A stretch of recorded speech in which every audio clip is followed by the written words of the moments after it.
Hello everyone, my name is Sarah and I am thrilled to be here today to talk to you about the beautiful concept of Din al-Fitra, also known as eco-spirituality.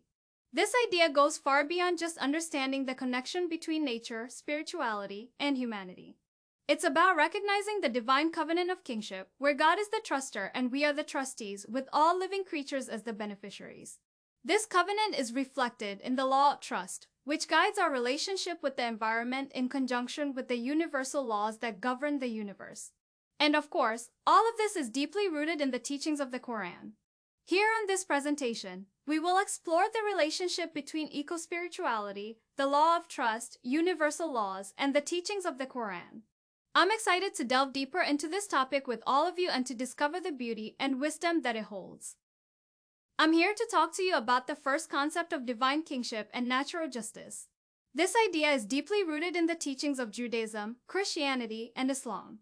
It's the belief that God is the ultimate authority and that we, as humans, are responsible for governing the earth according to His divine will. This belief is reflected in the holy books of the Torah, Injil, and Qur'an, where God has given humanity a covenant. This covenant outlines our responsibility as trustees of the earth, tasked with the noble duty of caring for the environment and all its inhabitants. As we strive to fulfill this covenant, we establish the right of divine kingship. We understand that we do not inherit the earth from our ancestors, but rather, we borrow it from our children. So let us come together as one community to embrace our responsibility as trustees and to honor the divine pact of kingship. Let us work together to create a world that is beautiful, sustainable, and just for all its inhabitants.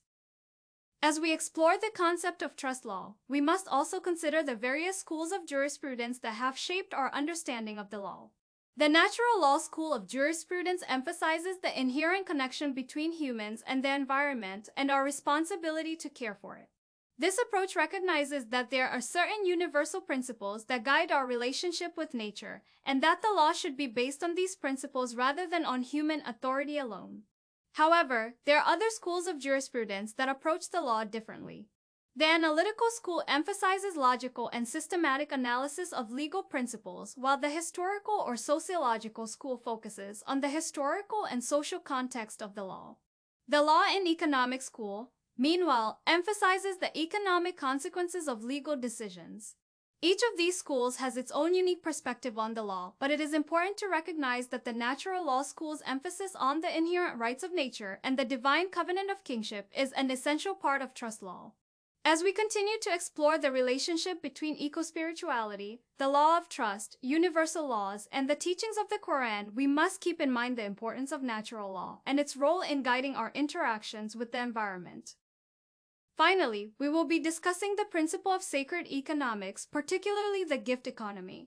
The gift economy is not just a mere concept, but is a principle that is deeply rooted in the natural world. Just take a look at the sun, air, trees, and animals. They all freely give of themselves to sustain life without seeking anything in return.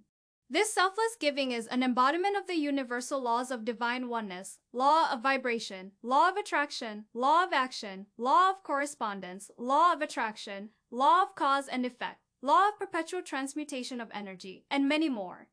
Embracing the gift economy is essential to our attainment of these laws, leading us toward harmonious existence for all beings and enlightenment.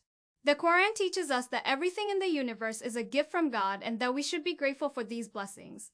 It also reminds us that we are merely trustees of these resources, and it is our responsibility to use them wisely and share them with others. In a gift economy, we recognize that all beings have value, and their contributions to society should not be measured by monetary value alone. Instead, we give freely, without expectation of receiving anything in return. This practice creates a sense of community and interconnectedness, where the well-being of one is the well-being of all. In contrast, modern economic systems place emphasis on scarcity, competition, and profit. These systems often lead to inequality, exploitation, and environmental degradation. We must recognize that this type of economic system is not sustainable, and we must shift towards a more sacred economic model. In conclusion, embracing the gift economy is essential to our attainment of the universal laws and creating a harmonious existence for all beings. Let us remember that everything in the universe is a gift, and it is our responsibility to use these resources wisely and share them with others. In closing, we have explored the interconnectedness of eco-spirituality, divine kingship, jurisprudence, and sacred economics. These concepts are not mutually exclusive, but rather complementary to one another. Through the principles of natural law, the covenant of divine kingship, and the gift economy, we can fulfill our duty as trustees of the earth and live in harmony with the universal laws. It is through our actions that we can create a better world for ourselves and future generations. Let us continue to strive towards this noble goal with conviction and determination, guided by the wisdom of the Holy Scriptures and the laws of the universe. Please visit https://ecospirituality.org for more information.